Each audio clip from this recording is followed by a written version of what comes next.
Assalamualaikum warahmatullahi wabarakatuh. A'udzu billahi minasyaitonir rajim. Bismillahirrahmanirrahim.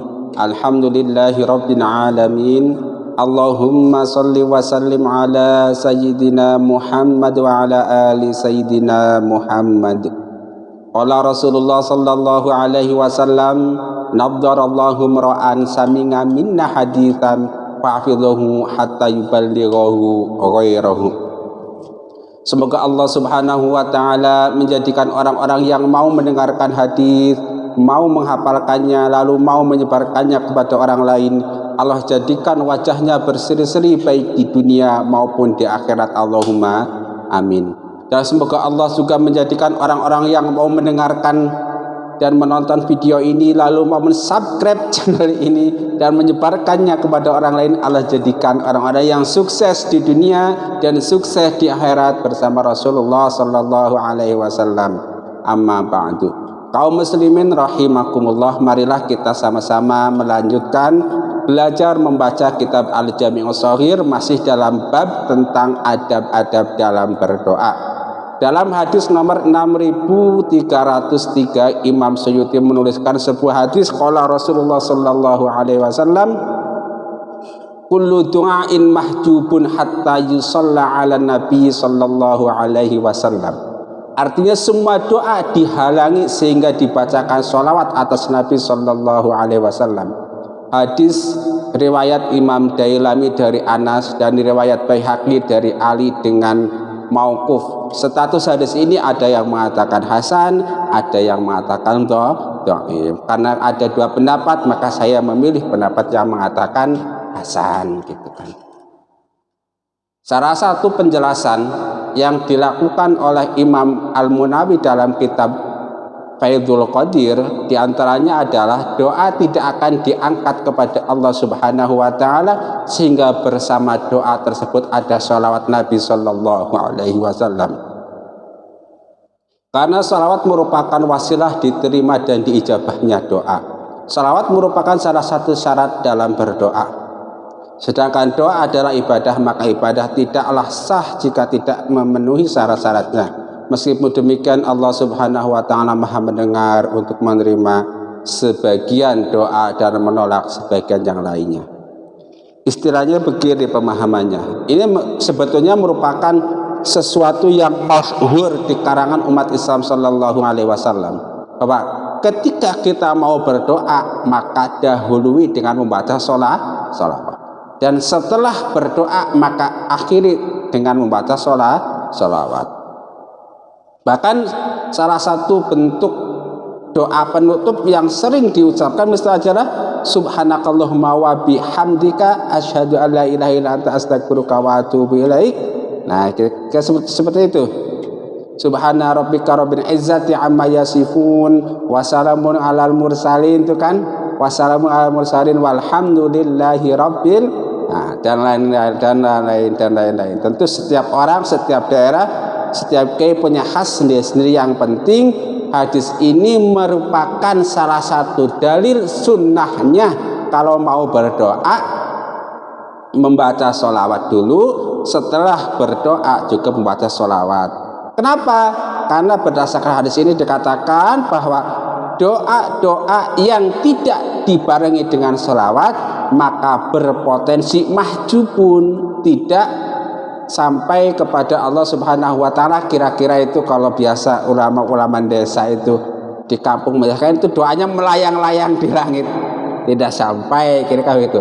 Tapi tidak begitu. Kadang kan kita tahu hukumnya sunnah, merupakan salah satu wasilah atau perantara dikabulkan doa. Kalaupun kita pas lupa atau sengaja nggak membaca pun nggak masalah. Kenapa? Karena Allah maha mendengar, Allah maha melihat. Meskipun nggak ada sholawatnya, Allah mendengar. Meskipun nggak ada sholawatnya, Allah tahu. Terserah Allah Subhanahu wa taala apakah dia mau menerima doa yang dipanjatkan tanpa sholawat atau dengan sholawat, atau mau menolak doa yang dipanjatkan dengan sholawat atau tidak dengan sholawat. Yang jelas, kalau kita berdoa kemudian kita membaca sholawat, maka pahalanya double nilainya. Yang tadinya hanya bernilai doa saja, jadi plus sholawat kepada Rasulullah Sallallahu Alaihi Wasallam. Ya, kalau doa kan addu'a muhul ibadah, merupakan bentuk ibadah kita kepada Allah Subhanahu wa Ta'ala, merupakan bentuk perwujudan rasa butuh kita kepada Allah Subhanahu wa Ta'ala, merupakan perwujudan bentuk kehambaan kita kepada Allah Subhanahu wa Ta'ala itu. Tetapi ketika plus sholawat, nah kan fadilahnya tambah lagi. Bagi orang-orang yang suka menghitung fadilah, di antaranya apa? Barang siapa yang membaca sholawat sekali, maka dia akan mendapatkan rahmat 10 kali misalnya. Barang siapa yang membaca sholawat kepada Rasulullah, maka akan dihapuskan dosanya, diangkat derajatnya, dan lain-lain dan lain-lain. Intinya hadis yang mengatakan kullu du'ain mahjubun hatta yusalla ala nabi sallallahu alaihi wasallam merupakan salah satu dalil, merupakan salah satu hadis sunnahnya membaca sholawat ketika berdoa, baik sebelum ataupun sesudah ataupun di tengah-tengah. Tinggal pilih saja, mau sekali boleh, 2 kali juga nggak masalah. Kita lanjutkan hadis berikutnya. Hadis nomor 4266. Ad-du'a'u mahjubun 'anillah hatta yusalli 'ala Muhammadin wa ahli baitihi. Doa itu dihalangi dari Allah Subhanahu wa Ta'ala sehingga bersolawat kepada Nabi Sallallahu Alaihi Wasallam dan ahli baitnya. Nah, kalau pada hadis sebelumnya hanya disunahkan membaca solawat saja, Allahumma sholli ala Muhammad misalnya sudah cukup. Nah, kalau sini ditambahkan membaca solawat kepada Nabi Muhammad Sallallahu Alaihi Wasallam dan juga kepada ahli baitnya, keluarganya. Jadi bentuknya Allahumma sholli ala Muhammad wa ala ali Muhammad. Itu yang nggak pakai Sayyidina. Kalau yang mau pakai Sayyidina juga boleh. Allahumma sholli ala Sayyidina Muhammad wa ala ali Sayyidina Muhammad. Atau redaksi sholawat-sholawat yang lainnya silahkan, monggo, selama tidak ada larangan dari syara. Kayak begitu. Kalau ada larangan ya tinggalkan, masa sih. Lanjut hadis berikutnya.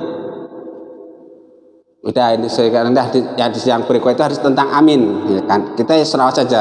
Jadi begini, jadi salah satu sunnah ketika berdoa adalah membaca sholawat. Bahkan ada hadis masyhur di kalangan kita bahwa doa yang tidak nempel dengan sholawat, doa itu mahjub, tidak akan sampai kepada Allah Subhanahu wa Ta'ala. Kalau nggak sampai, ya tidak terkabulkan. Tetapi meskipun demikian, Allah Maha tahu, Maha mengabulkan. Jadi terserah Allah Subhanahu wa Ta'ala. Yang penting kita hanya melakukan sunnah. Kalau kita membaca sholat adalah sunnah Rasul. Mudah-mudahan bermanfaat. Jangan lupa subscribe channel ini supaya kita sama-sama menjadi ahlul hadis, yaitu orang-orang yang cinta kepada hadis-hadis Rasulullah Sallallahu Alaihi Wasallam. Rabbana taqabbal minna innaka antas samiul alim wa tub alaina innaka antat tawwabur rahim. Subhanakallahumma wa bihamdika asyhadu an la ilaha illa anta astaghfiruka wa atubu ilaik. Wa afa minkum wassalamu alaikum warahmatullahi wabarakatuh.